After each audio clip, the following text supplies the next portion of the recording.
that's what you come for.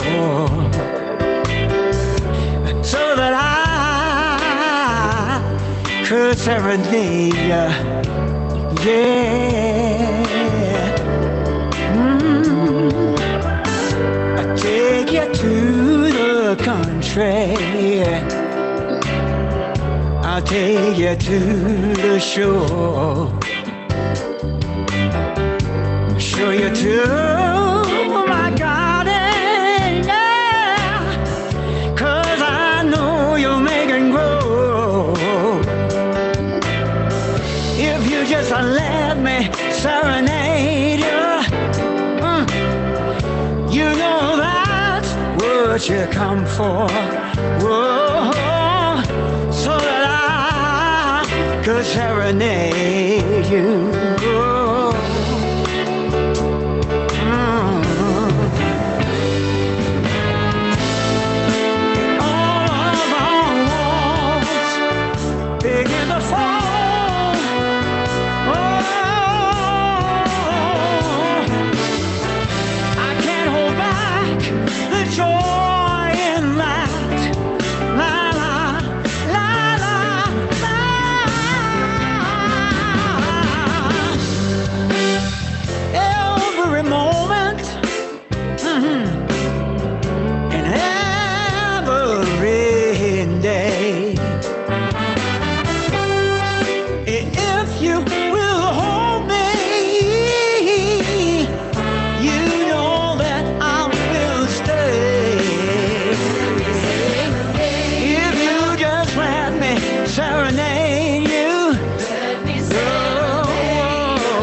Oh yeah, that's all I wanna do. Ooh, ooh. La la la la la. Oh, yeah yeah yeah. Oh, yeah yeah. Just let me serenade you. I want into your heart. I want into your life.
Oh, wow.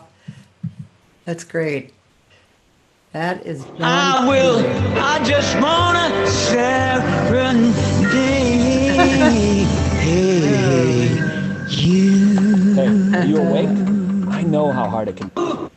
Oh, wow. That's great. That is I just wanna serenade you. Hey, are you awake? I know how hard it can be. Oh, wow. That's great. That is I just wanna days when you're affected by what somebody says, those little moments that get in your way. If you let them, they can lead you astray. When your world is coming down, and you think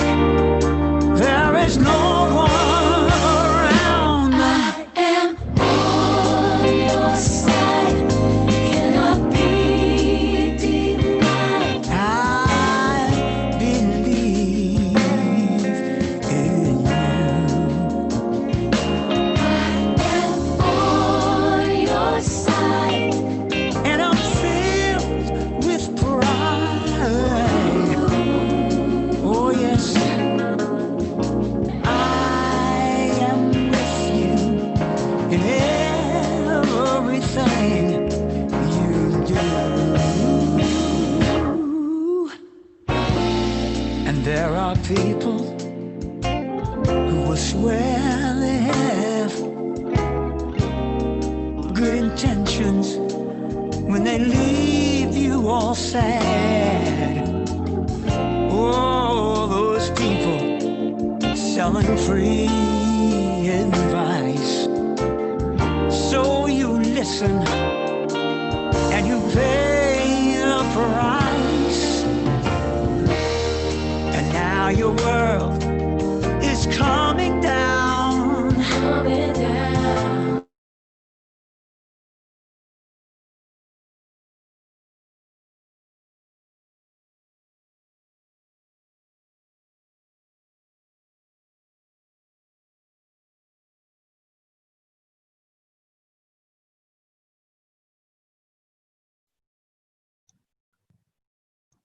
Okay.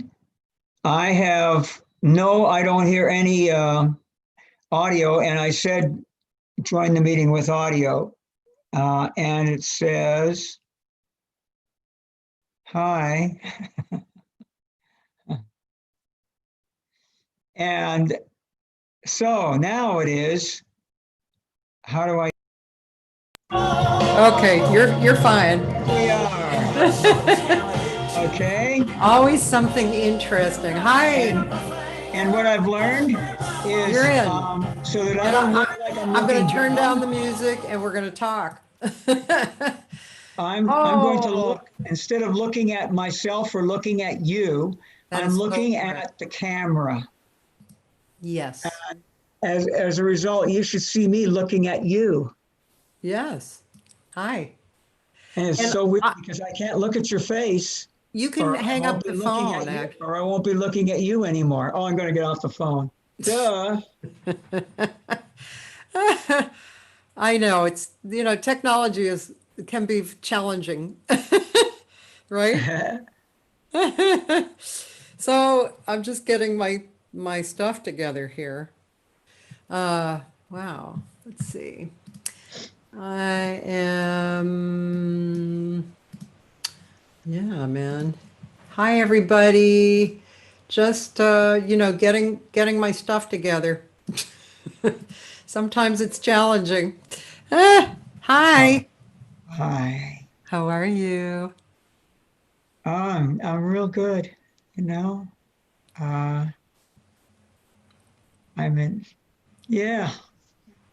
good. Life is good. Well, John's in Canada, aren't you, John? Yeah, it's a very peaceful place right now. Yeah. I mean, no place is real peaceful, but, it's one of the better places to be in right now. Yeah, definitely. Wow. Well, John Finley, let's ask you a few questions, like past, kind of questions about your past. Okay. Oh, my favorite subject. There's a lot of information about you, man, and you're still here. Yeah. Yeah. Which is really, I'm glad. Thank you. You're welcome. So, speaking of the term soul singer, which is a cool, I'm glad you put that in your PR. John Finley, soul singer.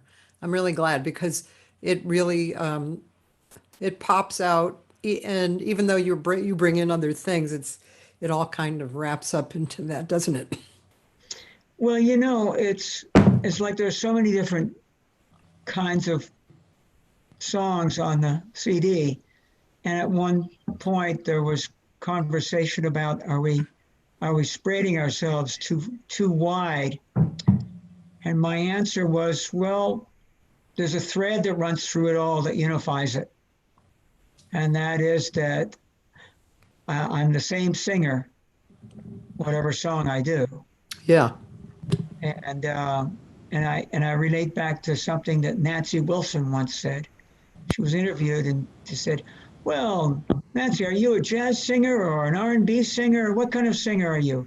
Yeah. And she said, I'm a song stylist. I Yeah. sing. Yeah. Right. And, and so I feel like, I bring what I bring, and whatever it is, um, I like to. I mean, I, I could have done well, I could have danced I on the. could have done maybe a country song, but I Uh-huh. wouldn't have done a country. I mean, I Yeah. would have done it my way. Yeah. And it's just, a song is a song.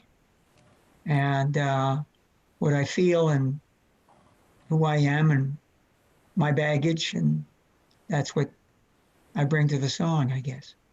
Yeah. Yeah.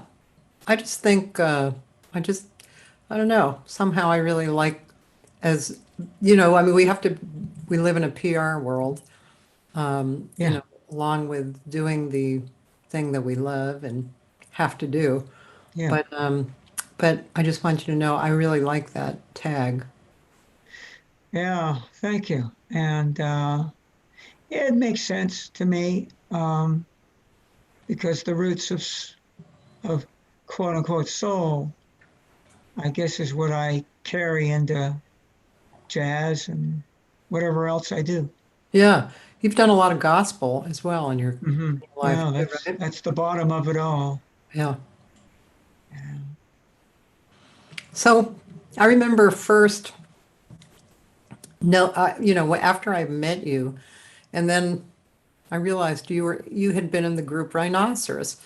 And Hmm. I mean, I was relatively young then, like I guess was that in the early You 70s? were about you're about 5 years old then, Yeah, right.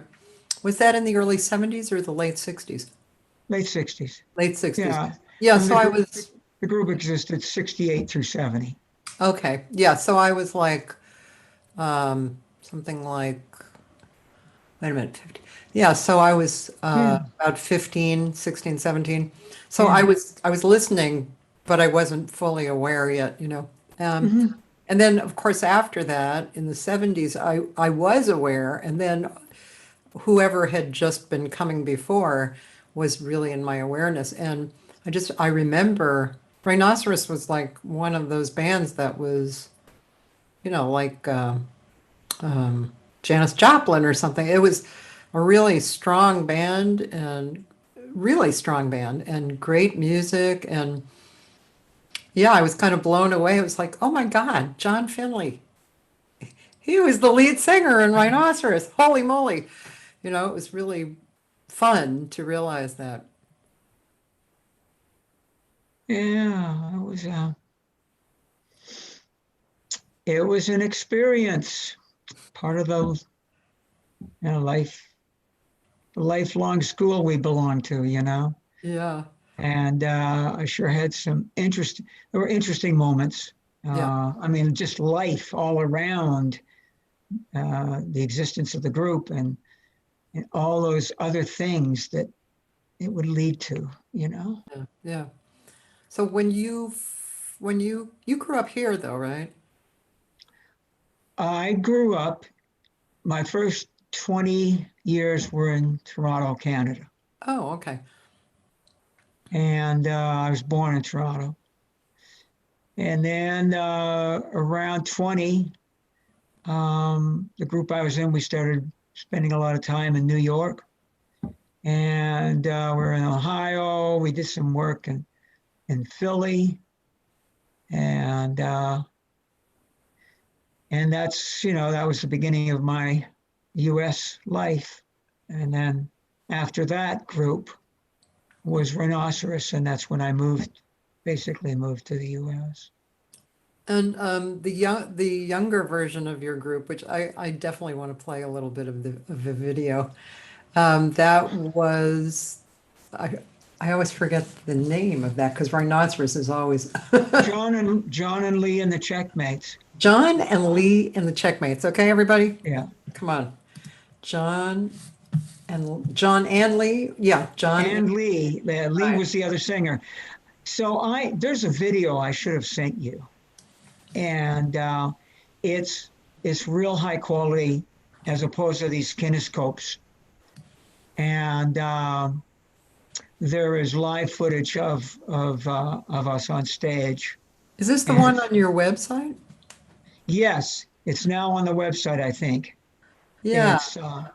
It has Robbie Robertson in it, and it has Ronnie Hawkins, and it has a guy named Duke Edwards from New Orleans who was our mentor. Was this on the something? A Go-Go 66 or something? No, those are the kinescopes. This Oh. is this is real high quality video.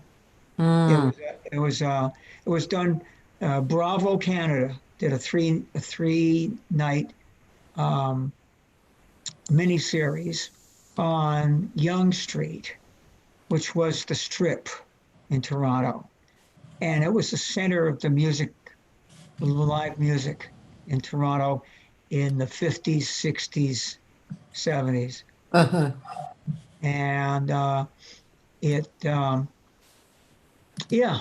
So I was a part of that in the 60s. Yeah. Yeah, on your site. Well, I'm just going to show you. I'll share the screen and then you can tell me if I can play something. But John and Lee and the Checkmates, bring it down front. I'll show you the way. Let the good times roll. Shotgun. Uh, yeah, my perspective on it is, oh, I cringe when I look at it. But uh, I'll show you the way. Okay. This is a song written by Duke Edwards, who was from New Orleans. He was a drummer from New Orleans, and he was our mentor. And they still spell. Just take my hand. Sorry, what did you say? They still spell. They're still. So John and Lee and the Checkmates, my name in that group, we changed it to Jon because I changed it to Jon so it would match the three letters in Lee. Okay. So whoever put this together didn't remember that or didn't know it. Oh, okay. Okay, here we go.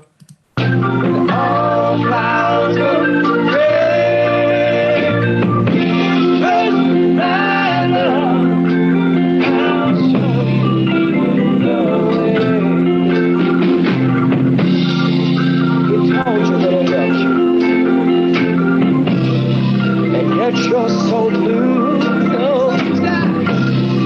Every time you cry, you know, I cry a little bit too.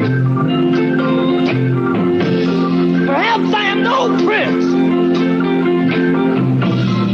but this I can say, that if you'll take my hand, I'll show you. All you got to do is walk by my side.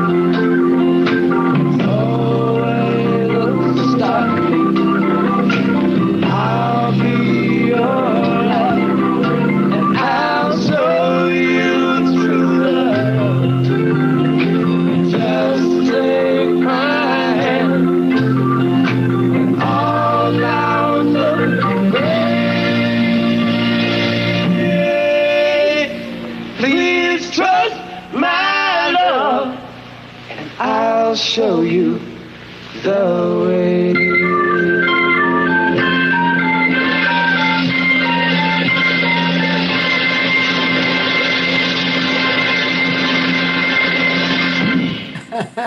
Oh, wow, man. That is some old footage, man. Yeah. Wow. 1966, I think. Wow, man. And that's wild. Just wild. Yeah. So interesting, right?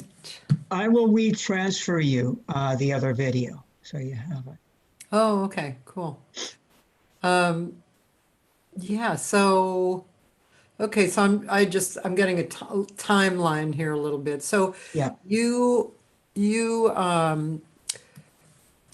that wasn't your first group, or was it? That was my first group of any import. Oh, There was a group before that. That was my first professional band that started in August of 62, but it has no, it was just an introduction for me. yeah, yeah. And so then you were in John and Lee, Yeah, and that got some motion, right? I mean, you guys were pretty known, right? yeah, we were a big deal in Southern Ontario, and I guess wherever we went, we did well. We played in New York at the Peppermint Lounge, at the phone booth, and at Steve Paul's scene. They were all important clubs then in the mid to late '60s, and and we played in Philadelphia, and we had a good following there, and it's yeah, Youngstown, Ohio. I can see your images of the places going by. Yeah. Oh yeah. Interesting, right? When you think about those times, um, what's the most forward emotion or thought that you have about those times? Well, the Checkmates was, I look at it now and I can see how raw and undeveloped it was, but how real it was. And we used to, I mean, I they used to call me the preacher, and because I used to give them hell on stage, you know, and I talk about people's pain and about joy, and in the setting of the music. But I mean, it would be sometimes just between songs, and I didn't do it on purpose. It just happened, That's the and and of course it was, I guess, clothed a little in soul, R&B, gospel, because uh-huh. gospel music and soul and R&B were, that was, to me, that was my heart. It still is, and from when I was just a kid, when it first came into my life, I was like 10, 11 years old. How did And how did right, that happen? go ahead. How Sorry. did that happen? How did you? Oh, well, I had a cousin who was 5 years older than me, and he used to go down to Buffalo, New York, and get all the doo-wop. And I remember hearing all the doo-wop groups and hearing a Rockin' Pneumonia and the Boogie Woogie Flu and Huey Piano Smith and all kinds of, and they had Muddy Waters and BB King and stuff like that. And then and then when I was about 13 or 14, I first saw on a video and heard Mahalia Jackson.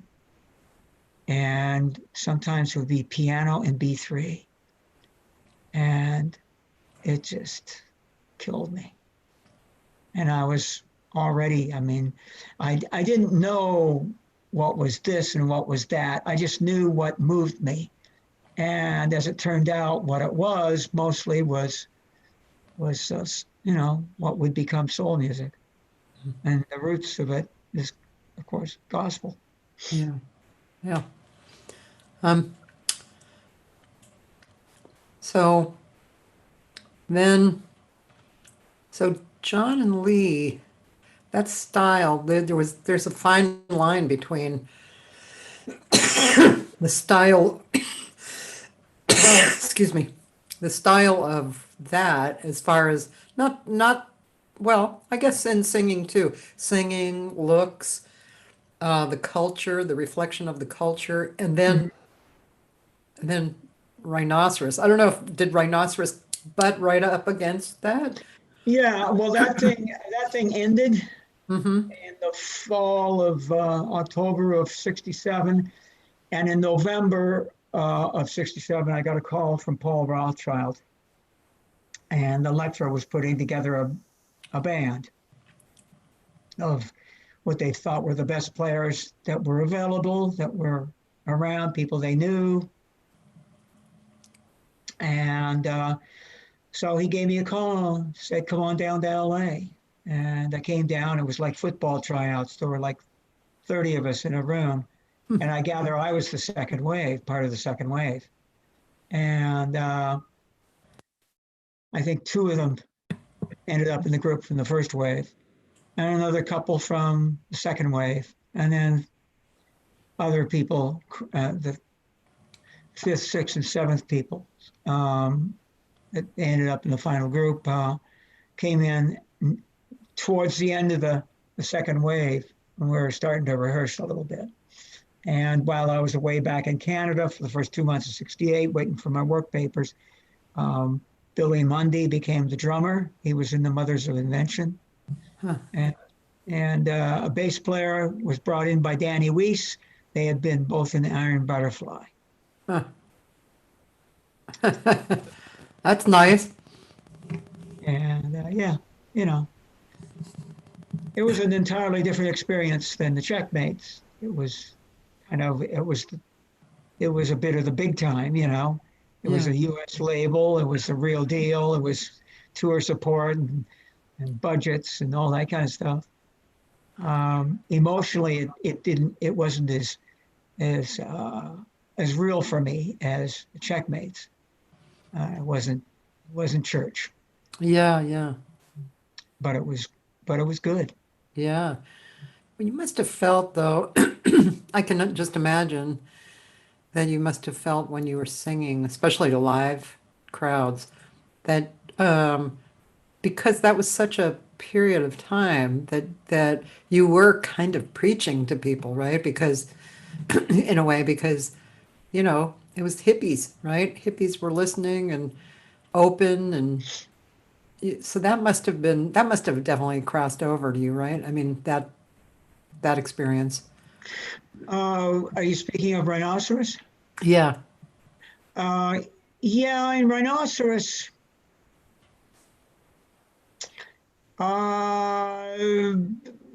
kind of that thing in the Checkmates hung over a little bit into Rhinoceros, but my mindset was so different in Rhinoceros because it was more of a rock setting. Although it's all rock and roll. It's all rock and roll is just original rock and roll is just rhythm and blues with a white name, with a name put on by Alan Freed so that the white parents wouldn't be afraid of it, right? Yeah. But as has been said so many times, but the rock, quote unquote, rock setting was a bit different than the traditional kind of rhythm and blues soul setting, emotionally and mindset wise. It was just different. Yeah. So I see, is that a gold record in the background? Was that from Rhinoceros? No, that's from a song of mine that I wrote while I was in Rhinoceros, and then rewrote, and Three Dog Night did it, and it was a hit single, and The name hit was. Let Me Serenade You, How's which is that? the first song on my CD.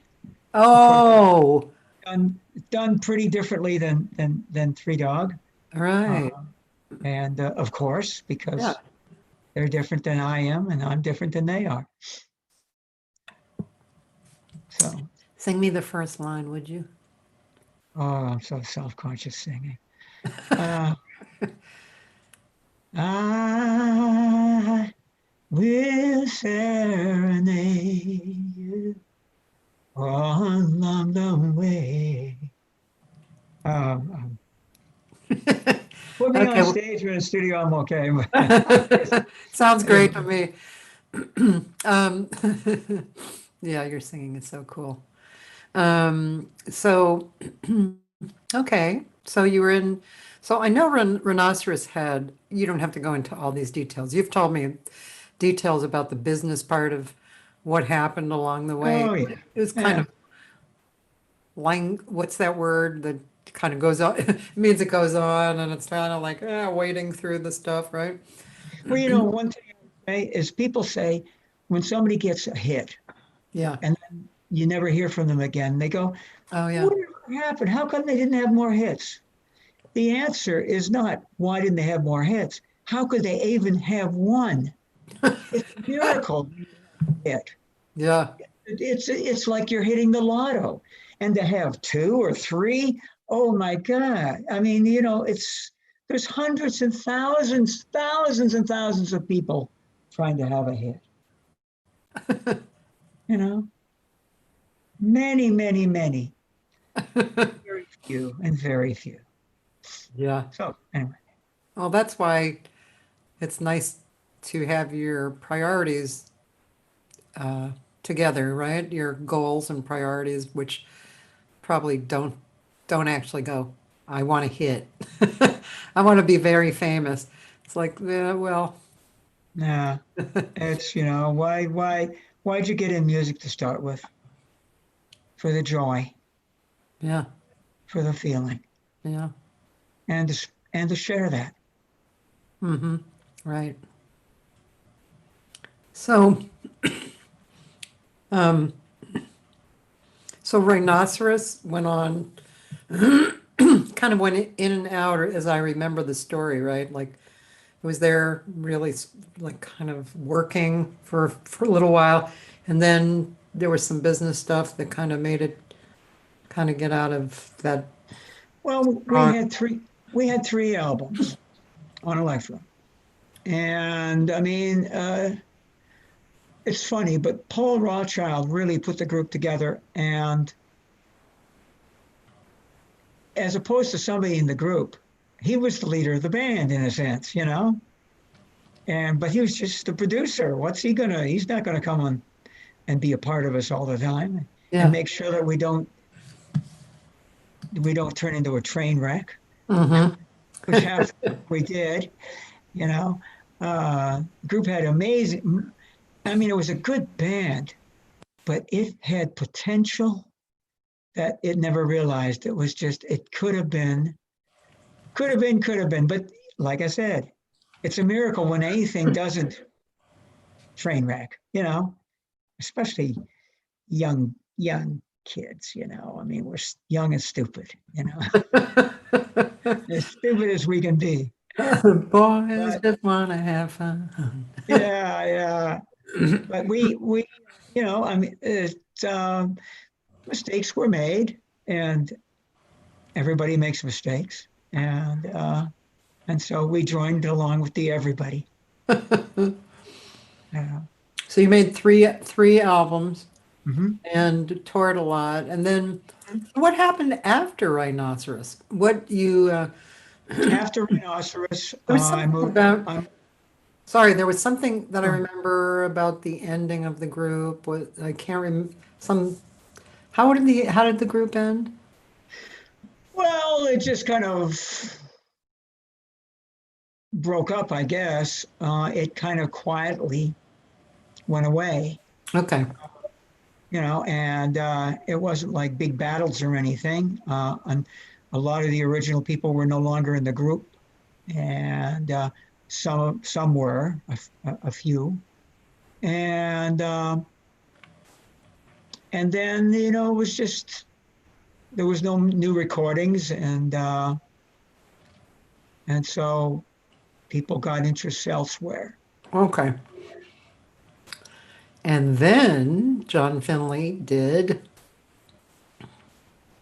Well, John Finley went to L.A. and I went back. The group started in L.A. We moved to New York. We lived there for a few years.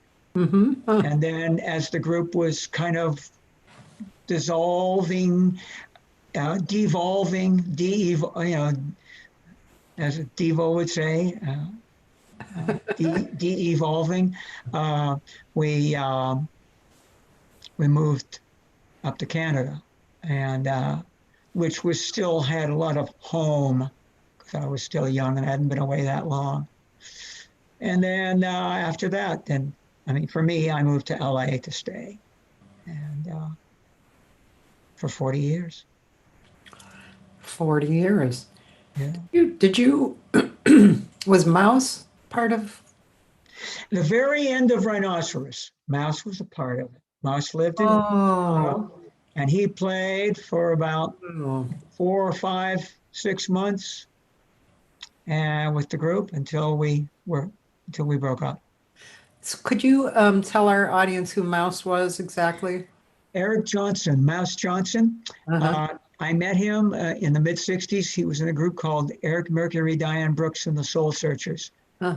It was R&B with a bit of jazz group in Toronto. Hmm. And then Mouse moved to LA and was the musical director for a place called Scobies. I remember that place. It was Also great. Josephina's. Oh, right. Okay. And Right. That he was was him. really an enabler of live music and jams and bands, and he'd do gigs and he'd hire all kinds of people, and he and I remained friends throughout the years, and I did guest shots with him every once in a while, and dear friends. I love Mouse. And anyway, he's done some amazing stuff. He's worked a lot with Chuck Rainey. He's worked with Aretha Franklin. Oh, wow. Yeah, he's a fine player. Yeah, when I remember Scobies there was a really long-term jam session that he had. Yeah, every Monday night. Everybody played. I mean, Yeah, jazz and R&B people, everybody. yeah, I think Dave yeah. and I played piano a lot. And and then Josephina's. Somebody and I were talking about that. I think Oh, that somebody was a wonderful one of thing. those bands. Yeah, it was the Tower Power band basically was the house jam band. Well, Mouse played drums on it, and I remember more than once, sitting in and doing some songs, and who accompanied me? Tony Maiden on bass. Uh, oh, wait a minute, was it Tony? No, Tony Maiden on guitar, Bobby Watson on bass, and Andre Fisher on drums. That's Rufus. And I Okay. was, and I was playing piano and singing, and these guys were amazing players. That was an amazing session. That was a Yeah, great session. I was so dismayed when that ended. I think everybody was. yeah, oh Yeah. yeah. They turned it into a preschool. Yeah. Yeah, My yeah. so my first jam was close to there, right? It was at the Sportsman's Lodge, Oh but yeah. it was after, way after Josephina's. That was a great time. That was a really great time. I think I was in my 20s then. Anyway, so and I don't know if that's where I met you at Mouse's house or if I knew you before. Remember you came and you sang at Mouse's house? There was a party Yeah. and was that where we met? It could have been. It's the first time I really, really knew you, felt like, oh, here's a person I'm going to know, was over at that dance studio that that uh, Oh. that Danny Ironstone was involved with. Oh my God, yeah. Oh, And I remember meeting you there. yeah. Now, Mouse's, it Right. would have been, it's a party. So Yeah. how good are we? Remember, but in a smaller situation, Oh, that's fewer people, right. then there's more focus. Yeah, so okay, in comes Danny Ironstone and I worked together. He is a piano player Hmm. and that was an amazing band that you guys Soul had. Bath. Soul Oh Bomb. yeah. Oh Oh yeah, that was yeah. an amazing band because it really did mix um, soul music with With jazz. jazz. Yeah. Philip Church on guitar. Yeah. Danny Ironstone on piano, who was a wonderful Uh, player. saxophonist was Lewis Taylor, Right. I and totally forgot about that. Yeah, Lewis who's Taylor. played with major jazz people and has played with major R&B people. Yeah, yeah, And he's just he's really a world-class player. yeah. And we went through about three or four different trombone players, one of which was Mike Dago, who Dago was Stevie Wonder's trombonist. And we had another young guy come through the group who ended up with Snoop, Oh, really? uh, Ryan Porter. And yeah, that was a fine band. I remember live. What I loved about the band was that live, because we carried so many people live, we were able to really bring what was done in the studio onto the stage. You know, we had real backgrounds and we had the horns and the whole thing. And Danny had a good voice and good pitch and good ears. So he and Carl Graves and Wabiri would do the backgrounds, and sometimes the backgrounds were so good. Yeah. And in fact, one of my favorite songs, and that song is on this record, right? The that Danny Ironstone Oh, record, you're right? talking about What Time Can Do. Yeah. We never did that live. Is it on this record though? The new record? Yes. Yeah. We absolutely have to. I've been wanting to sing that song for so long. I just love it. And the demo on it was done by a beautiful woman and singer who passed away last year, Diane DeMarco. Oh, yeah. Yeah. Well, Did a good job on the demo, just it was beautiful. yeah. I was the first one who Oh, recorded it. uh-huh. I did a demo on it. Well, it was going to be a soul box when we started to do our next batch of stuff. And we went in, we cut three basics, and then long story, but groups don't last, and we never got past that. But I never forgot the song, Yeah. and so when came time to record this CD. Um, I'm so glad you did this song. I'm going to play it because I just love this song. oh yeah, it's a beautiful song. Beautiful song. Yeah. Okay. I am wherever I have too many windows open. I see them all. That is my problem. I have too many windows open. And then Oh, on your Mac, I can tell your Mac I am. by the look of your windows. You are correct. The traffic lights, the red, the orange, and the green. Oh.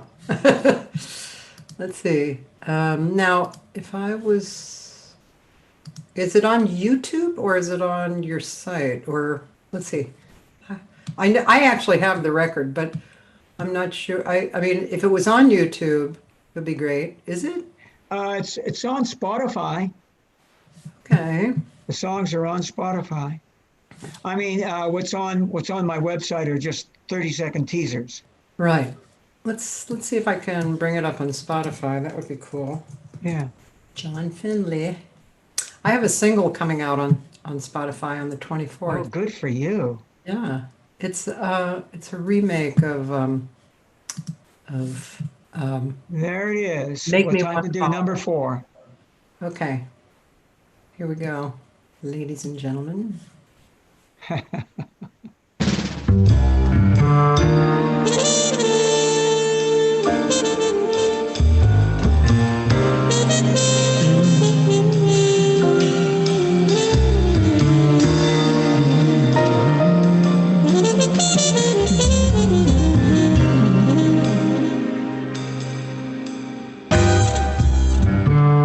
Southern Isles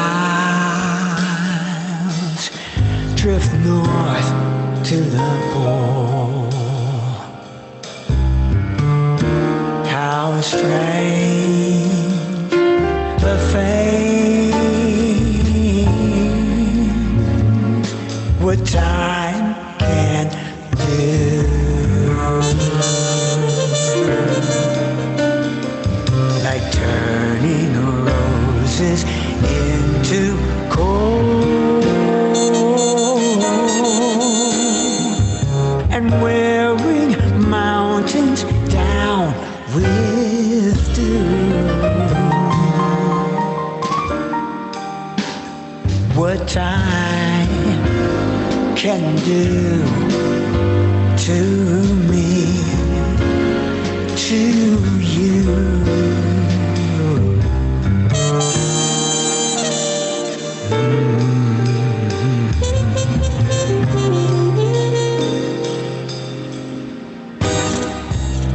Time breaks the promise. Time breaks the vow.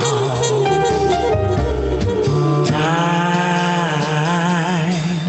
broke our hearts, so shaken now.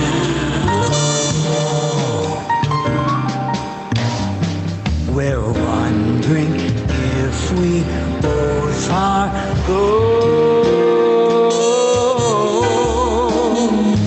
for whom forever comes and goes.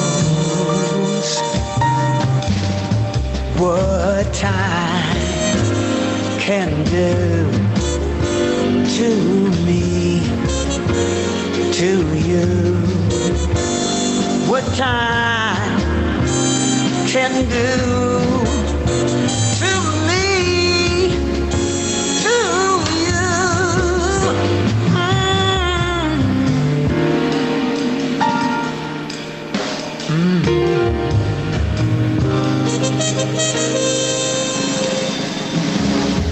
So sad there were no time machines to take us back to early dreams. And now I know what time can do. Just one small thing to see us through. It's not just time, there's me, there's you. What time can do to me, to you. What time can do to me, to you. What time can do to me, to you. What time to do to me, and to you. What time can do. Yeah. What a great song. Yeah, Yeah. sure is. Yeah. And I can hardly wait to get to do it Yeah. one of these days. This record sounds so good. It's so well produced. Your singing is great, the playing's great, and the arrangements are beautiful. Wonderful, wonderful producer, Lou Piemonte. Working with him was just, it was the best. It was just the best. What makes a good producer? I think what makes a good producer, first and foremost, is someone who brings out the very best in the artist, brings out the creativity, unchains that core, and also also can bring out can a consistency of performance as well.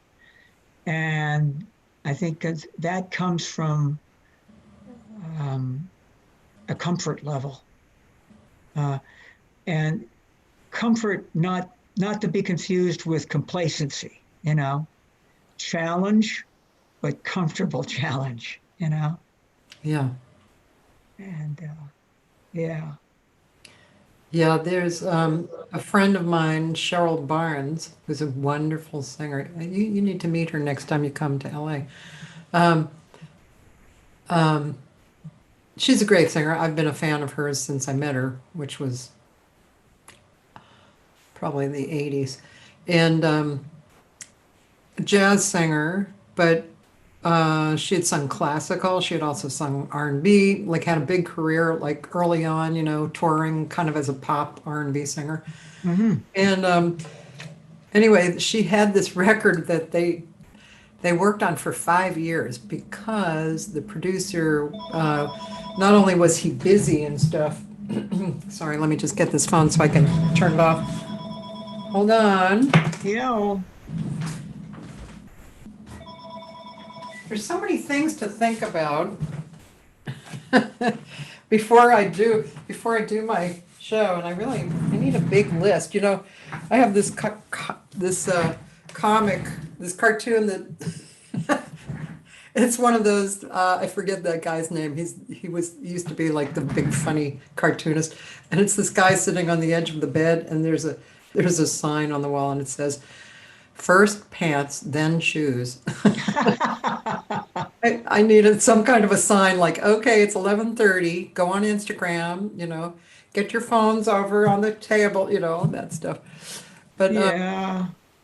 anyway, so this record took 5 years, and it was a lot because the producer was going through a lot of personal heartache stuff. His wife was sick and actually ended up passing away, but he brought out things that I had never fully heard in Cheryl's voice, Mm. this richness, obviously she was capable of all this, but you're doing gigs and you know how it is. You don't necessarily bring all of the best out all the time. And anyway, it's one of my favorite records. It's just so Mm. beautiful. The songs, the production, the arrangements, everything. But what you said is so true. I mean, and as a producer, um, have you produced people? I've produced a few. No, there was a dance artist, I forget her name now, that Carl Graves and I produced. But she was a crazy, crazy, over the top diva, and and I couldn't handle her. Uh, and I have no parental skills, and that's what she needed. Yeah, And Carl has the parental skills. He's been a dad to two boys, and he just sat her down and put her right in her place. right, When I say her place, it is stop going all over the place, sing the song, right. and discipline. Yeah, yeah, That's a thing, discipline's so important. I was just jump back to Lou. That's something that at this point, I mean, Lou knows when to jump in and when not to. And with me, he left me alone a lot. He would encourage and little course corrections here and there, and to keep me on track, to keep me true to myself, da da da da, all that's kind of stuff. As far as me producing, the only person I've ever produced is myself, and Soul Bob, Hmm. and Danny was involved in some of that. That was Um, that was a good. That was good. that was yeah, and although Danny's production end was more with the players, Yeah, and we didn't always see eye to eye on me. Uh, yeah, But I just, I know when in the studio, generally, I have a pretty good idea of when it's good Yeah, and when it's not, yeah, you know? yeah. I do too. I think what I've realized is possibly, and I guess it's different with different situations regarding myself. I think it's the music. The music, I think it would be nice to have somebody really in charge of listening to the music part, Hmm. Hmm. especially. I'm, I, I would have to have somebody I really trusted listening to the singing, you know. And otherwise, I feel like you. I know it's good, and I know it's bad. I think. Hmm. And but you, it strikes me that you would be a really good producer. Yeah, I have the ears. I have the sense of musical form and symmetry and dynamics. Um, I don't have any parental skills. I Yeah, can't. but If you know what? if it's an artist who needs that, I don't have that. No, but you're kind, and I think because I've seen hundreds of teachers in my workshops here, Yeah. hundreds, and so I see what works. I see like truth, which you're really good at, and kindness. I see, and Thank you. those those two things work really well as a teacher or a producer, you know. Hmm, that So makes sense. yeah, Yeah. The teacher thing. Lou suggested that I do a master class yeah, on vocal and on being soulful, on being in touch with your feelings when you sing, yeah. and combining your feelings with your technique Mm-hmm. so that Right. they're integrated. And I'm funny. I don't have a feeling of structure about my singing, my method, or anything. It's just but but I know Well, that it's there.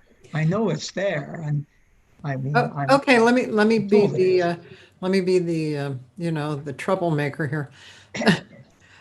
So if you were going to, I mean, this is just a first question, like an open the door kind of question.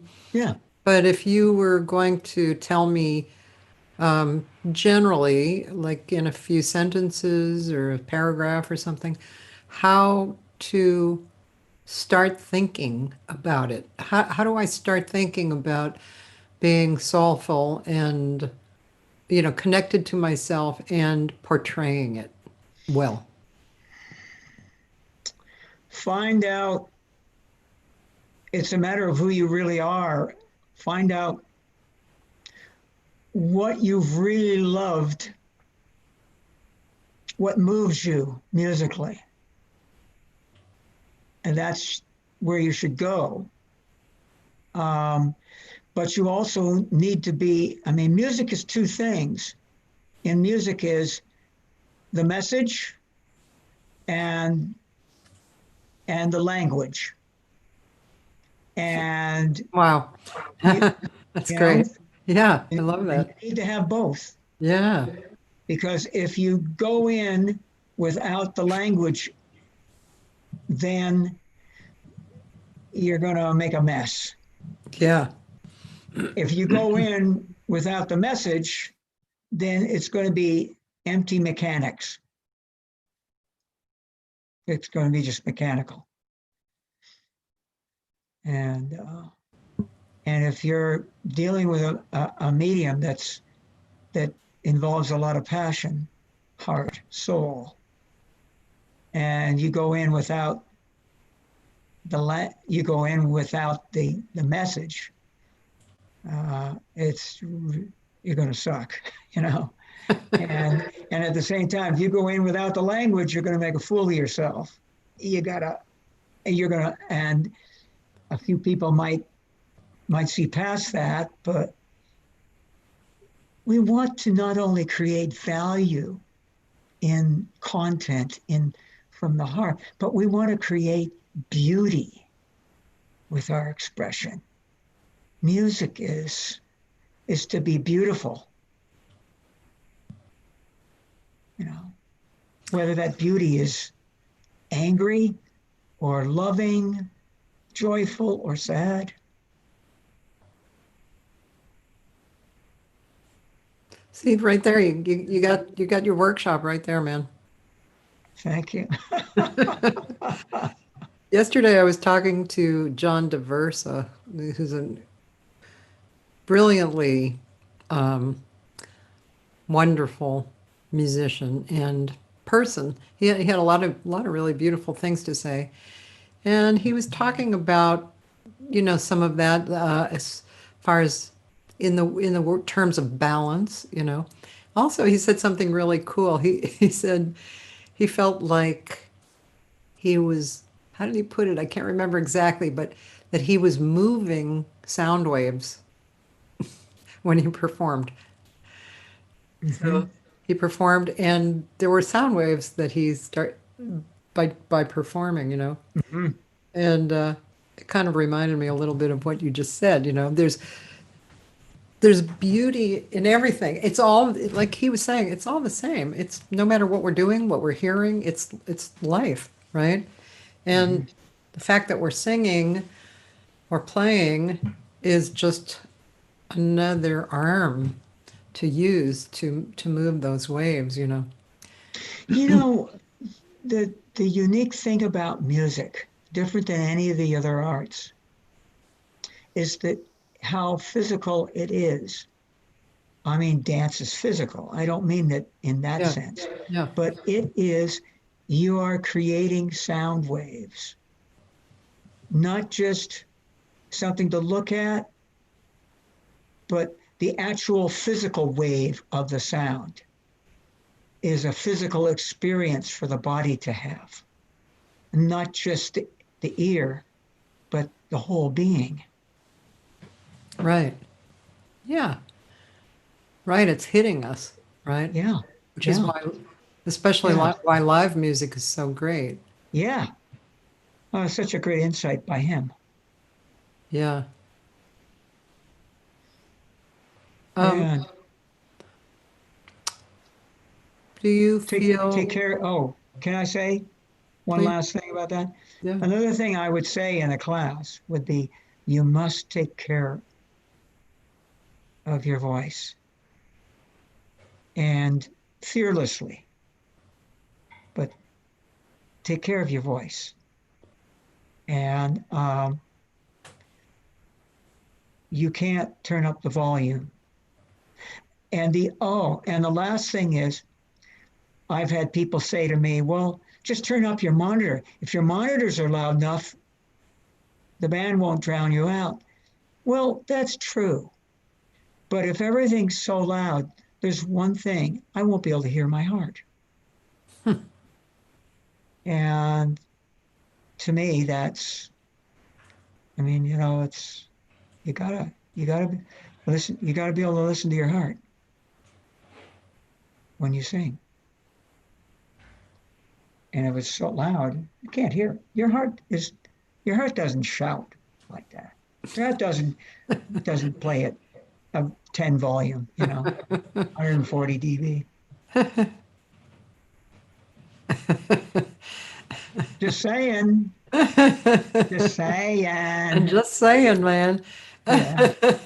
That's actually really super cool. Cool way to put that. Um, let's see. I was going to ask you something about that, but the moment has passed in my brain. So we'll go back to whatever it was, I'm sure. Yeah. Claudia Rohde said, so interesting to listen to your conversation, full of experience and insights of a whole musical life. I love what you're saying, John. Oh, thank you, Claudia. Um, so, um, so let's see where we are on the timeline. Well, there's some soul bop recordings that I could probably listen to a little bit of, right? you think it's on YouTube? No, nothing on YouTube by Soul Bob. Oh, Really? wait a minute. Dancing in My Memories. Okay, let's check it out. Let me see. Oh, gosh, So if you type in, you can type in my name and Dancing in My Memories, or you can type in Soul Bob. A shorter version is if you type in my name, because it's twice as long. So, let me see. I'm going back to YouTube and I'm sorry, would you tell me that again? Yeah, John Finley, Yeah. Dancing in My Memories.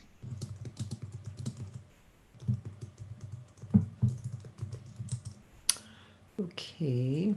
Dancing in My Memories, right. Well, I'll show you what I have. It looks kind of like I'm not sure if it's live or. It's in a video studio. Oh, okay. This one, right? Right here. Yeah, let's see. I'll be able to tell by the. Yeah.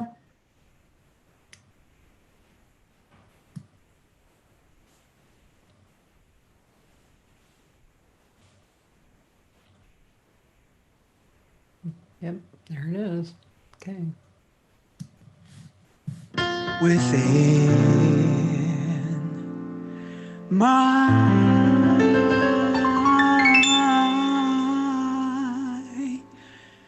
heart,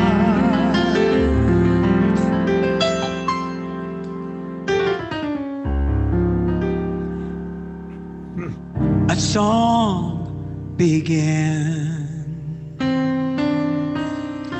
I see the lace and the crinoline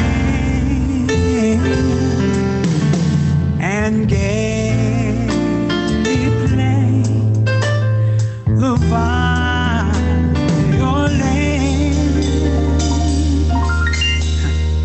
We're dancing in my memories tonight.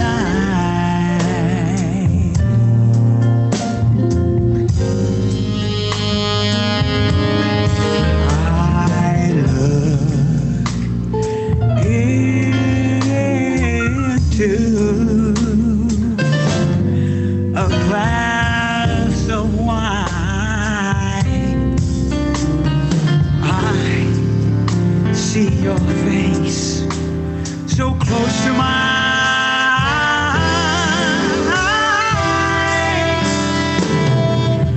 I hear them singing, oh, lang syne.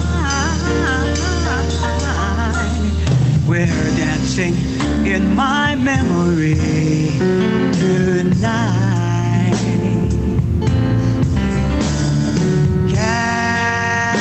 Candlelight beaming bright in a dream of you. You and I touch the sky,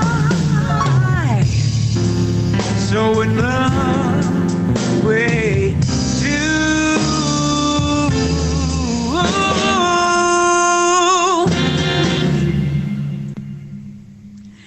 It's you,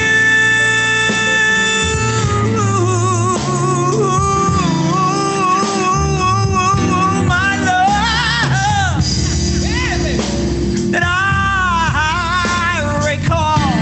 Oh, yes, I do. Your shadow dancing on the wall. Your echo fills this empty hall. We're dancing in my memories tonight. Tonight, oh yeah. We're dancing, oh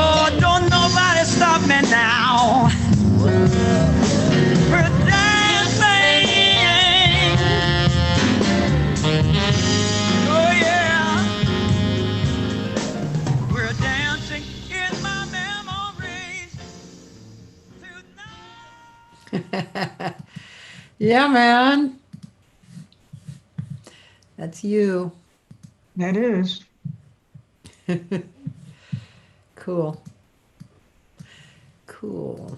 Okay, I'm going back. Yeah, man. Um, Yes. so, yeah, here we go.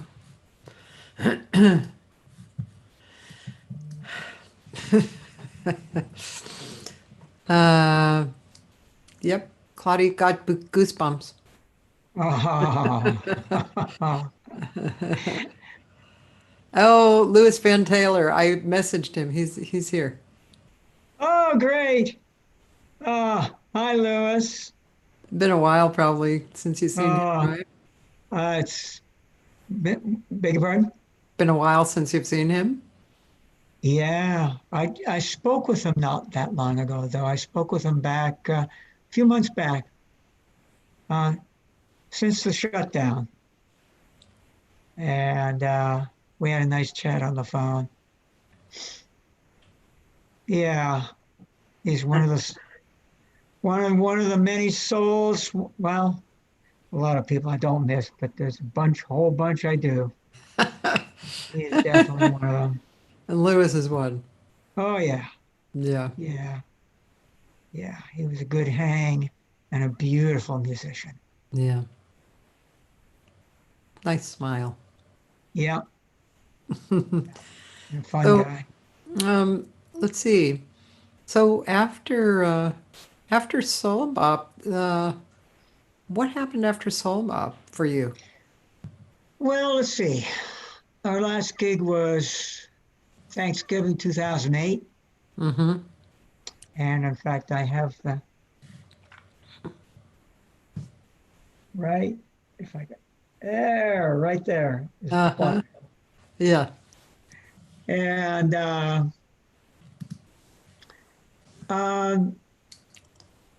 let's see. Well, I guess I moved to Canada. Okay. Yeah. And Was that when you met started, Sandy, or had you known no, Sandy I before? met Sandy in 2005, in the spring of 2005. I was up in Toronto doing a little gig. And her sister had gone out with the B3 player in the Checkmates way Oh, back in the wow. day. Yeah. And I gather, and I may have a vague, foggy memory of it, but that I met her. So I was 20 and she was 7. And what she remembers about me is that I was nice, I was kind. I didn't pull her pigtails like so many people that did. So I guess she remembered, oh, he's a nice man.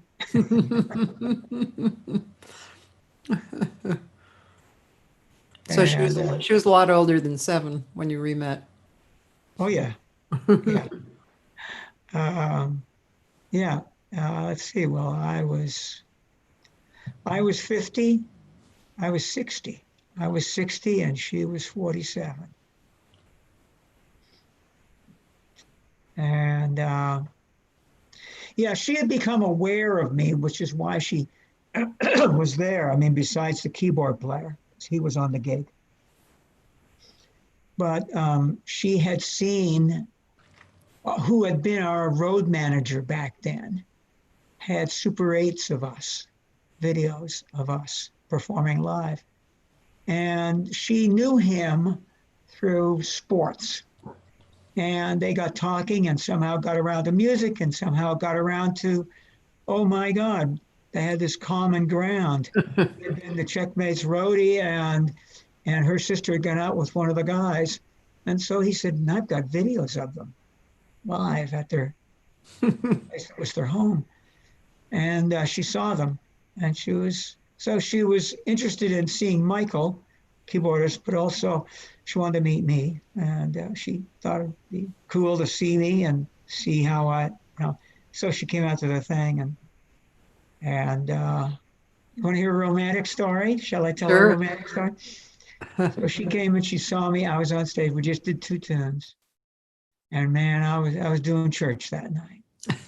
And she said she saw this blue light all around me. And then afterwards, she went to introduce herself to me, and she said that she saw a gaggle of geese, as she referred to them, and from inside of it, this blue light coming out. So she knew that I was inside there. And so she kind of reached through and to shake my hand, said, "Hi, I'm so and so's sister," and blah blah blah blah blah. And when we shook hands, I heard this voice inside me say, "This is your life. Do not let go. You must not let go. This is your life." That's romantic. Yeah, it was pretty real. Yeah. So it took just a little time, probably, right? Not A long few, before you a guys, few minutes, a few yeah, minutes. but I mean, before you got together after Well, that experience. she gave me her email address. I didn't want to be forward, but she offered her email address. And that night I emailed her. And 3 nights later, I went over to her place, visited for a half hour, and I was panting like a teenage boy. And and then yeah, and then a few days later, I went over for dinner and never left. That was it. It's always the dinner thing. Oh God. The dinner kind of Yeah. seals the deal. Oh yeah. It sure. That's cool. Yeah. We did the airlines for a few years. 5 years, and then that got tired, and I had to make a choice between taking care of business in LA and Oh being yeah, with this woman. right. I remember you telling me you moved because of her. Yeah. Yeah. And I feel like you're glad you did. Yeah. Yep. Yeah. Yeah. For more reasons than one. I mean, glad because, you know, who's going to hold you in the middle of the night when you have a bad dream? You know, LA, your friends, or this woman? Hey. And of course, since then, and since I've moved up, wonderful things have happened. Just wonderful things. And I miss LA, but I love coming down and visiting and seeing the people that I really want to see. And that performance at Barbara Morrison's was Yeah. So last year we went. So John comes every November, right? yeah, And so finally, I got it together to make a gig for him. But I thought I should combine it with somebody, that would go well, and then it would get more attention. So I combined him with a singer who had been a student of mine in workshops, Sydney Jacobs, who's oh, wonderful, lovely. very talented man. And then we put a band together, and then we booked it at Barbara Morrison's Performance Arts Center. And it was great. Oh yeah, It was yeah, great. And yeah. Barbara came in and listened. She loved it. And yeah, Oh, that was a great evening. and getting to have a hang with her afterwards. Yeah. That was really precious too. Yeah, she's a character, and she's quite a human being. Yes. But yeah, that was beautiful. And he is such a beautiful cat. Yeah. That was a fun. That was so much fun. Yeah, yeah. Mm-mm. And a nice band. I love the two horn players, how they work together They for were so great. long. Yeah. You know? Yeah, they were great. And the bass player who couldn't play a 12-bar blues. and Wait, I the, forget who that was, but oh, he was a fill-in because the guy that was supposed to do the gig um, didn't show and didn't call and didn't anything. Remember that oh yeah, and he it was was a actually a bad, great player. Yeah, there was some kind of weird. weird thing Yeah. that happened. Yeah, maybe his wife had double booked him or some strange thing had happened. but but I'll never forget about each player. The sax player was the kind of sax player I love. He had that. He was a jazz bop player, but he had that soul thing. Mm-hmm. And the trumpet player, is it trumpet? Yeah. Yeah. Yeah. Trombone. Was it trombone? Trombone. Yeah. Fine player. Fine player. Um, the bass player, that the thing I remember was that thing of we were doing the blues and he couldn't play the blues. He couldn't get it. I think he Uh, was young, right? yeah. Yeah. Yeah. But man, you gotta, if you can't play a 12 bar blues, come on, come on. Uh, the drummer, he reminded me of, like, he was old school from when I was first coming up, like a Art Blakey kind of guy. And the way he played on Nature Boy, it was like, no, we aren't. Yeah, it's got all these Latin accoutrements, but it's jazz. He's not playing salsa drums. He's playing, that's jazz, man. That cat is swinging, you know.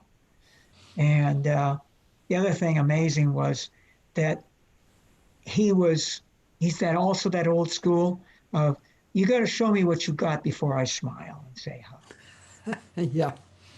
And I showed him what I had, and by the end of the night, we had this, And the piano player was really cool, really interesting. He played some he played some really interesting stuff. Yeah. You know what song I have fond memories of was your original, which you were saying, "Oh, I'm not sure I should do this song, you know. Remember your original? It was a slow song. Mm, I'll have to go look for that and remind you. yeah. Oh, the real spacey one. Yeah, yeah, Space Love. yeah. Crazy Yeah. one called Space Love. Yeah, that's why it's called Space Love, because it's a love song, and it's out there. So I have no other reason why I call it Space Love. It ain't the hook. Yeah, I was just yeah. And John, every time he would come back here, he would pop into a jam session that I had going. Yeah. I had, jams for years, but finally got out of that. I stopped being Oh, the jam queen. Took a long time, but what are you gonna do, you know? well, So, yeah. what do you do? What are you doing now? I mean, besides the corona, what are you doing now in Toronto? Well, I mean, we finished recording Hmm. and mastering. The mastering was finally finished in May 12th, and now it's in fact, there's now I've been dragged kicking and screaming into the 21st century. I have a Facebook page. I have Instagram. I've got Twitter. They're all John Finley Soul Singer. Right. And on the Facebook page is a live performance at Jazz FM 91, which is, I guess, Canada's premier jazz station. And it's kind of like Kago, Hmm. K-Jazz, Hmm. Kago. Um, and so recently, a couple of weeks ago, Lou Pamati, my producer, on piano, and a bassist named Ross, I can't remember his last name right now, and myself did a little mini performance at the station in their studio, in their performance studio, and with no audience, just a couple of DJs and a couple of other people, the station manager, all safely distanced. And we did "Save Your Love for Me," which is on Great the song. album, Uh-huh. and which I'll never forget, Lou Matthews. Uh, Yeah. and that experience, finding out who he was. because that night I was going to do Willow Weep for Me. And Yeah. when I found out who he was, oh man, I had to do Save Your Love for Me. That's like, almost, it's just the best. Yeah. So Lou So we, Matthews, just oh to yeah, put a little thing in, Lou played with Nancy Wilson, and yeah. he was really truly one of the best accompanists ever. Oh Him yeah, and Tom, a guy named Tom Garvin who used to live here, just when you would play with them, it would stop you for a second because you're like the space that they created oh yeah, was amazing. And yeah. as a matter of fact, I just got a message from his wife, Denier. They live actually up near Canada. They live in Michigan or Minnesota, I think. Minnesota, yeah, Michigan, Minnesota, yeah, but Minnesota, I think. very north. Yeah, He's not playing anymore, I know, but I know. he's fine about it. But I mean, it's just not in his concept of what he does. Uh-huh. And so they looks like they moved kind of in a good timely way, because that was starting to go away a little bit. Yeah. But anyway, Oh, so well, can I just finish about him? And then yeah, I have what he wrote. He wrote me up because I had a chart, but he didn't know that. So he wrote up a chart when the next time I was coming in uh-huh, to the athletic club in LA. yeah. Uh, he wrote up a chart on drowning my own tears. And I have that pencil written chart and I hold it dear forever. Um, he was a beautiful player. Anyway, so at the station, we did Save Your Love for Me. Uh-huh. And then we did Misty with a swing, Yeah. and closed off with Who Will the Next Fool Be? Oh God. I love you singing that. And it was so much fun. And just string bass, Lou is that kind of pianist as well. Everybody can go there to John Finley Soul Singer Facebook page, and on the page, if you scroll down, I think on the right-hand side of the page, there's like a one that goes down.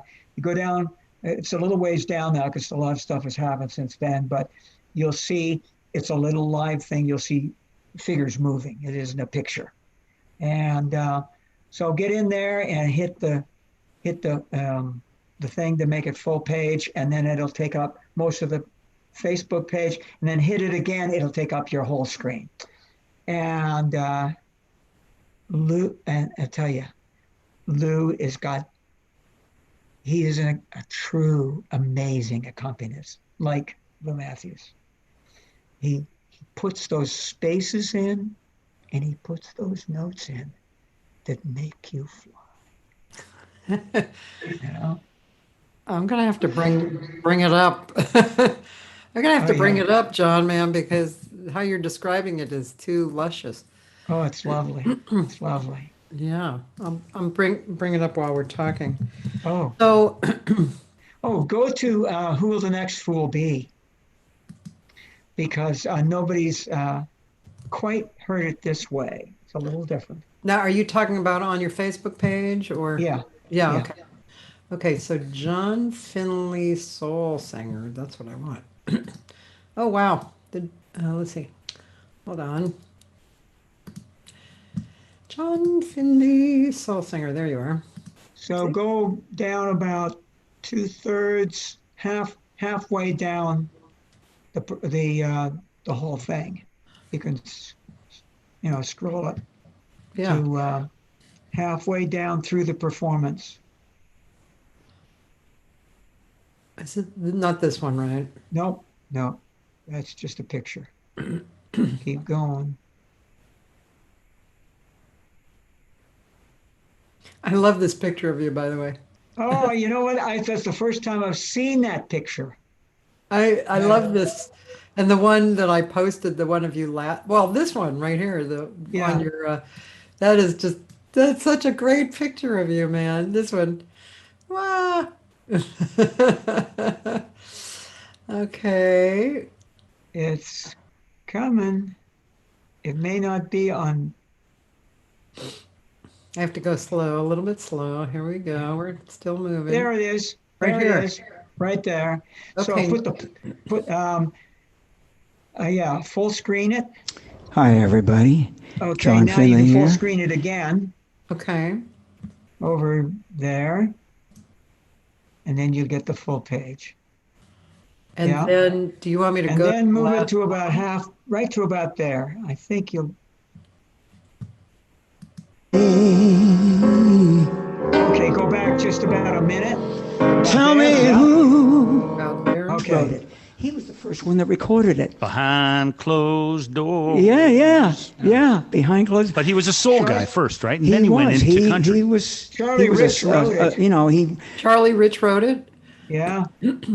Well, you know, his first hit was a song that went, well, I'm making all right. From Monday morning till Saturday night. Whoa, those lonely weekends.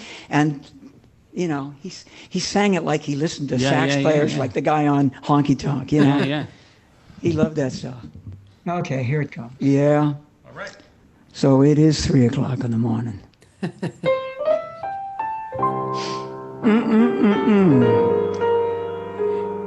Yeah.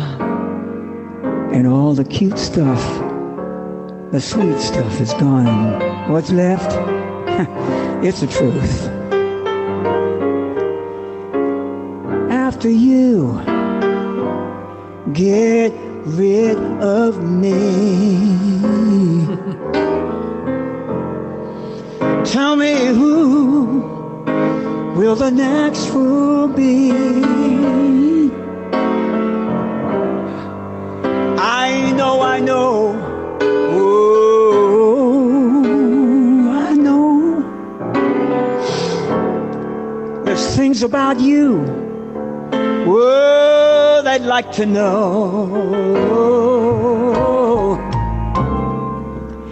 After all that's said and done, oh baby, you won't be satisfied with anyone. So after you get rid of me, tell me who the next fool be.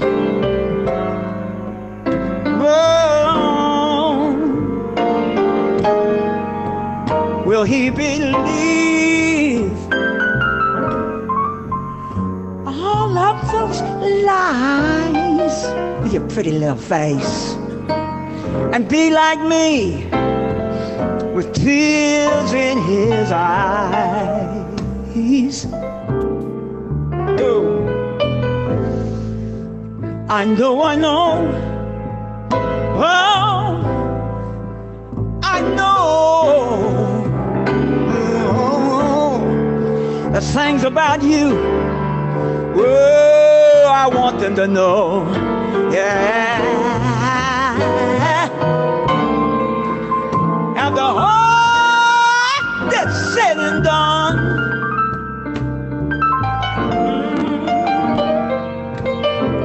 you won't be satisfied with anyone. So after you get rid of me, oh, tell me who will the next fool be? Oh yeah, ha. Oh yeah.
with anyone. So after you get rid of me, oh, tell me who will the next fool be?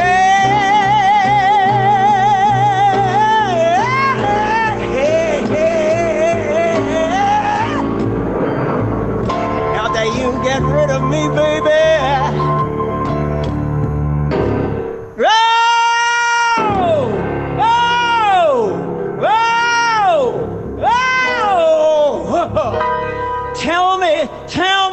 Tell me, who will the next fool be?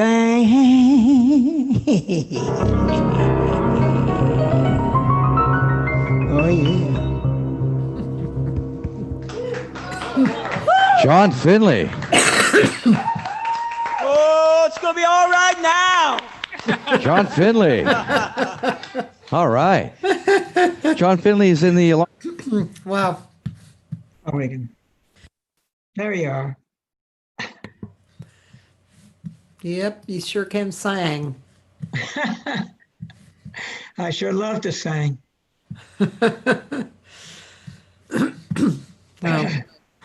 Yeah, it's great because, you're kind of a smaller person, right? Your voice is so big. So it's really great. And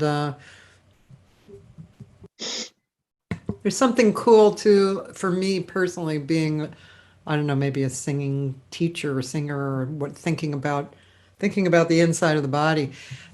Listening to you sing and how your voice physically translates into your into the horn of the singer, which means that you don't have to push or, and also we get the real sound listening, so that's a really cool thing for me to listen as well. It's so cool, hearing that. I've never been a really technique oriented. And then I lost my voice in 95. Oh, My cords had stretched. They were floppy.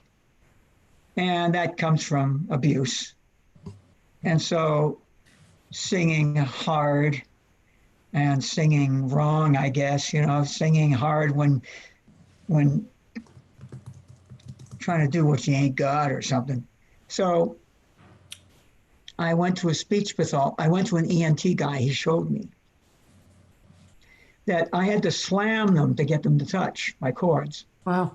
And so he was going to laser them to shrink them. But he said, before I do that, why don't I send you to a speech pathologist? She's the only one that deals with only professional singers. And I went to her, Bobby Banks Salkowitz. She's probably gone now. She was an old grandmotherly kind of nice old Jewish grandmother, and she was very cool. And within 2 or 3 months, I had everything back. And then for the next year or two, my range increased.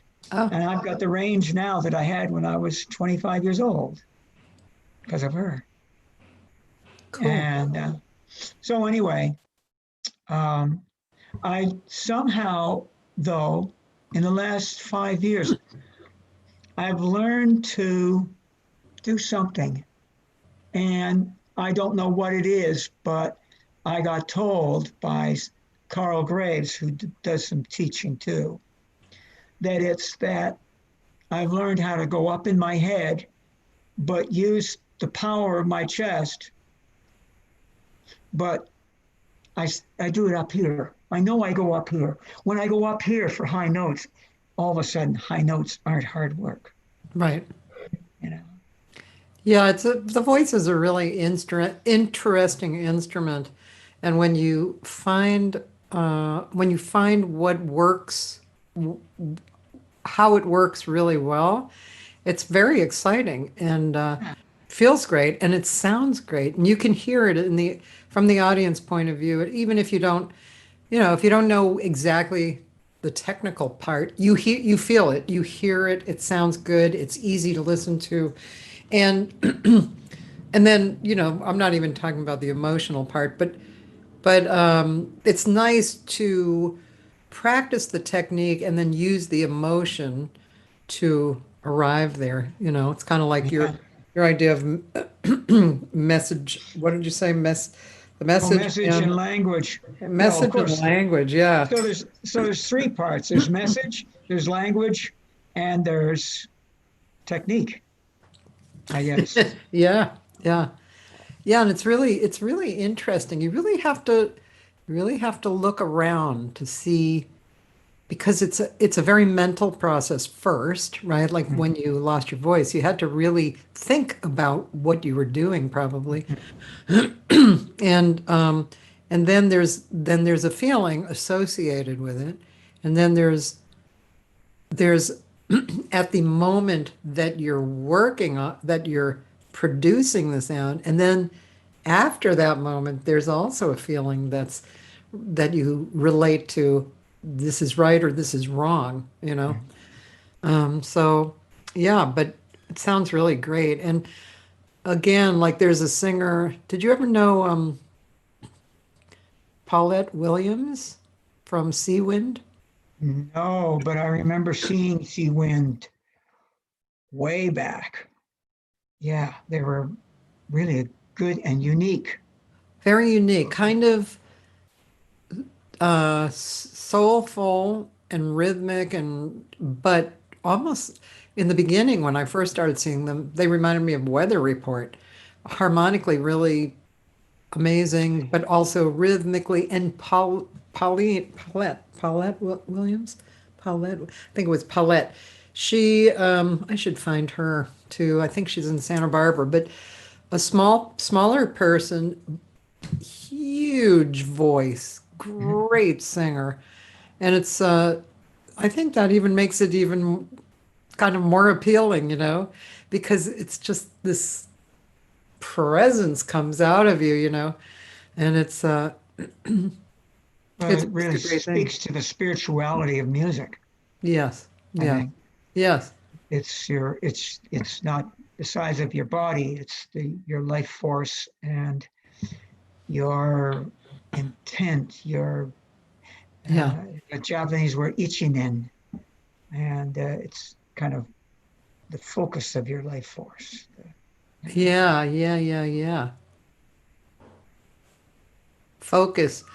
Yeah, focus is a word that I use a lot because, um, well, I just think it's kind of the huge answer to life, focus. Mhm. I mean, you can break it down in as many ways as you want, to any degree and to cover any part of your life. Focus is really it's an important element, isn't it? Be here now. Yeah, yeah. Yeah. Don't So, waste your space. what did you say? Don't waste your Don't space. don't waste your space. I'm writing Uh, that down. I decided to write down quotes from people because I like that. Don't waste your space. I like that. Ah, John Finley said, "Don't waste your space." It's great. Actually, who said? I guess this was for yesterday when I talked to John DeVersa. He said, "It's a vocation to be present." yeah, yeah, Ah, absolutely. yeah, I had a few little things that had developed from workshops, um, and each one has like a few little steps, and I just love this. This one says, show up, observe, be honest, don't plan the outcome. Yeah. Yeah, it's like planning the outcome is like issuing yourself a spoiler alert. It's kind of like, okay, you aren't going to have any fun. You know, That's so true. yeah. Yeah. So, so you're, do you live right in Toronto? No, live about 50 miles from Toronto. Oh, I don't know if you know what an escarpment is. An no. escarpment is like cliffs, and, where one piece of land is higher than the other. And I probably came from the Ice Age, all kinds of stuff. It sculpts the earth, you're right. Yeah, yeah. So we live up on what's called the Niagara Escarpment Oh, and over the Dundas Valley. Dundas is a little town um, about 45, 50 miles from Toronto. And so adjacent to another city called Hamilton, which is kind of like, it's kind of to Toronto what San Diego is to LA. And so this little town of Dundas is in a valley, and you drive up the escarpment, and that's where we live. There's a breathtaking waterfalls across the street from us. And oh, it's wow. across the road. It ain't a street we live on, it's a road. And it's country, kind of country. And there's eagles and wild turkeys and turkey vultures and hawks and wolves. I mean, coy wolves, which is a cross between a coyote and a wolf, Oh, and skunks and foxes and all kinds of stuff up here. It's beautiful. I guess you don't need a dog in this. We have a dog. Oh, you do? Oh, yeah. Barney Big Boy. He's 2 years old. He's a galoot. Oh, oh, wow. Does he He's like chasing animals outside or? he likes, well, if we let him loose, but he'll run. Uh, he's 70 pounds. Oh, He's part Louisiana Coonhound, part English Pointer, oh, and, cool. he's a good boy.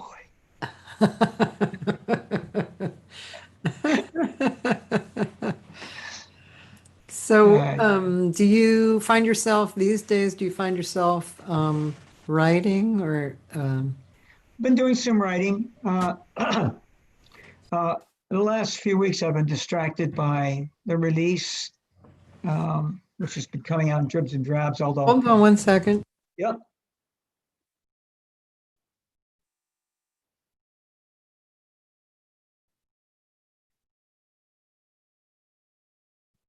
Okay, go ahead. I uh, dribs and drabs. So more involved in the release because of the social media stuff, yeah. and so the social media stuff is kind of making sure, and I've been doing a little editing, video editing of some things, and but yeah, learning some new software and doing some writing. Some of it serious, some of it kind of tongue in cheek, but serious too. Really? Um, Tongue in cheek, like what title? it's called Assholes. That's pretty tongue in cheek. Can you, okay, you could, you could talk just for a second. I'm just I'm going to give my cleaning lady her check. I forgot. Oh, yeah. That's one of those things I forgot. Keep So- the wheel moving. Yeah, talk to the people for just a Okay. minute. So I guess two things I'm working on right now is a song called Victory with a little parenthesis, Arise. And it's about, we've all been through, well, maybe not all of us, but a lot of us go through moments of despair, discouragement, disillusion, and maybe there comes that moment when you think, oh, I don't know if I'm going to make it. But you know, just around the corner could be your victory. And that's how it happens. And I've seen it more than once in my life when I felt like giving up. And I didn't. And I'm so glad I didn't, because I get to talk with my friend Cathy and get to talk to you guys. And about my favorite subject, me. And yeah, let me tell you a little about myself. So I remember a guy, a friend who ran a bingo, and he was a pretty funny guy. And so they had this thing that they would do, and he'd say, "Let me tell you a little about myself," and the whole place would groan.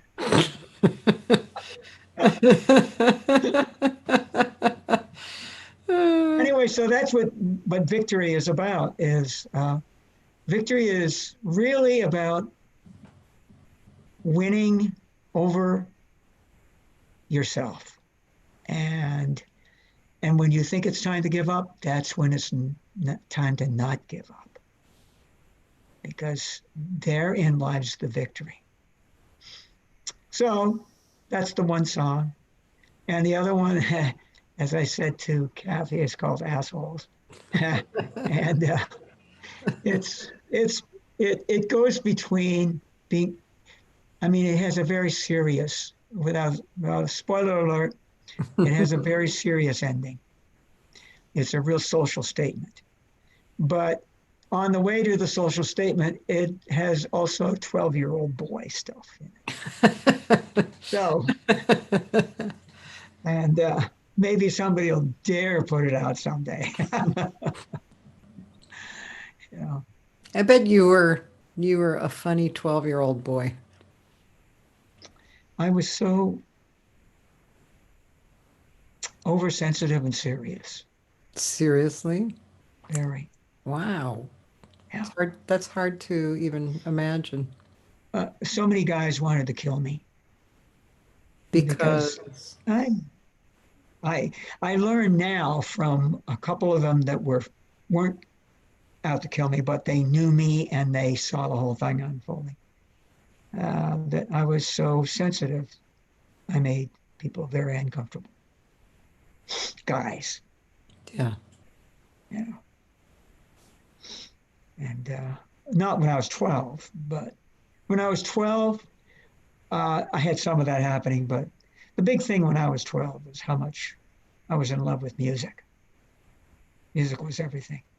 I remember dating somebody, and I was by this time I was 17, and had my first band, and I went over to this nice girl's place for dinner, and I'm a nice boy, I'm a good boy.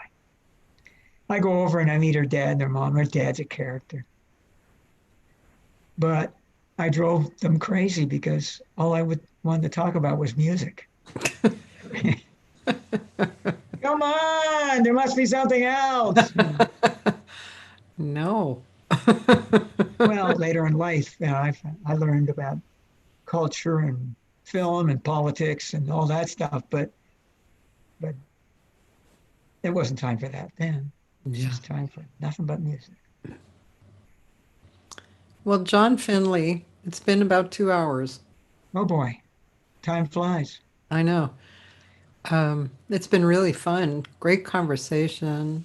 Um, yeah, it's been very soulful and spiritual, and which is the kind of conversation I like. And it's been fun to hear the different parts of your life, singing and I'm really glad to know that you have a product that's, really exciting and good out right now. It's kind of like the cream, that has risen to the top. It's really great. Thank you. Thank you. And I feel incredibly fortunate to Who'd have thunk at this stage in my life? You know, and I've always wanted, I ain't gonna retire. You know, I'll retire with the pallbearers. Exactly. Yeah. Retire? What? Yeah, What is that? no, no, no. Music's like a gang. You don't leave alive. It's another quote.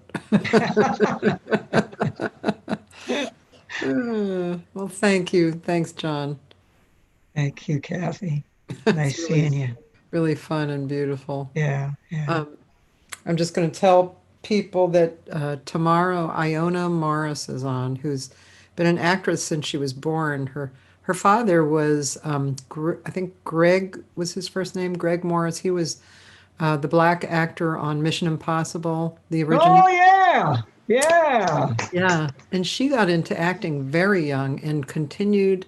She's been in a lot and lots of things, and I believe she was directing. Is it Blackish? Oh Which is yeah, yeah, yeah, yeah. and so I met her through singing too. So she was a singer as well. So that's tomorrow and Wednesday.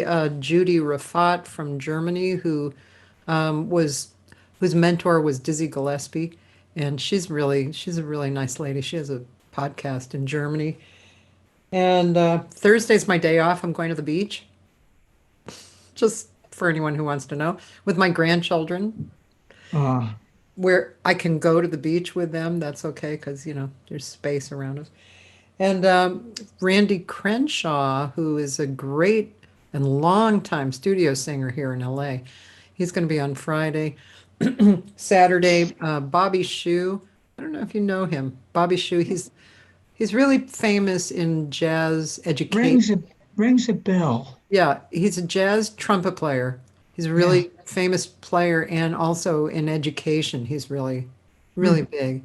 So, and he's in Arizona right now. And then Sunday is Vinny Golia, who's a horn player, but he's a band leader and he's a curator and he's an avant-garde musician. I mean, one time I saw his orchestra, that was like it was kind of like this. You guys now. Okay, now you. With a whole orchestra. Yeah. I'm sure they had some kind of form too, but I mean, he was also improvising with an orchestra. It was crazy. Anyway, that's Vinny Golia. So another week is coming, and we started off with John Finley, which is great. Yeah. Thank you. Oh, and for those of you listening, I should just mention that Friday, the 24th, is the day that I'm releasing a single. This is my first single that I've released. Just thought I'd jump onto this single thing.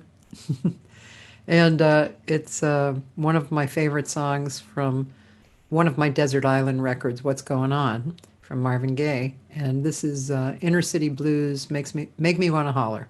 Yeah. Yeah, so that's Friday. It's going to be out on Spotify, and I have a movie that I put together, so I'm going to have that on all the social media. I'm gonna talk to you later. I want to get all that information and Okay. yeah. Thanks, John. Thank you, Kathy. Bye, guys. Thank Love you. you, man. Thank you. Love you too. Bye, everybody. See you tomorrow. Bye. Bye. Bye.